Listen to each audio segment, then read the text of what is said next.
ತಿರುಚಿಯಲ್ಲಿ ವಿಜಯ್ ಭರ್ಜರಿ road show, ನಾಮಪತ್ರ ಸಲ್ಲಿಕೆ ವೇಳೆ ಜನಸಾಗರ, ಪೊಲೀಸ್ ಅಧಿಕಾರಿಗೆ ಗಾಯ.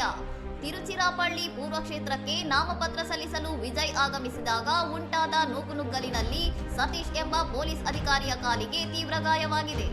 41 ಜನರ ಬಲಿ ಪಡೆದ ಕರೂರ್ ಕಾಲ್ತುಳಿತ ಮತ್ತು ತಮ್ಮ ಕೊನೆಯ ಚಿತ್ರ ಜನನಾಯಕನ್ ಬಿಡುಗಡೆ ವಿಳಂಬದ ಹಿಂದೆ ದೊಡ್ಡ ಪಿತೂರಿ ಇದೆ ಎಂದು ವಿಜಯ್ ಆರೋಪಿಸಿದ್ದಾರೆ.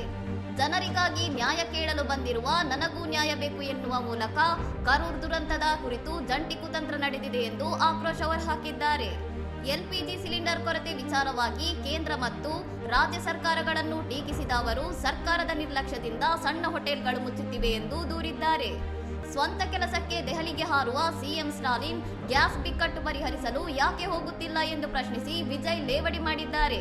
ಇನ್ನಷ್ಟು ಸುದ್ದಿಗಳಿಗಾಗಿ ನೋಡ್ತಾ ಇರಿ ಸೌರಂ ಟಿವಿ.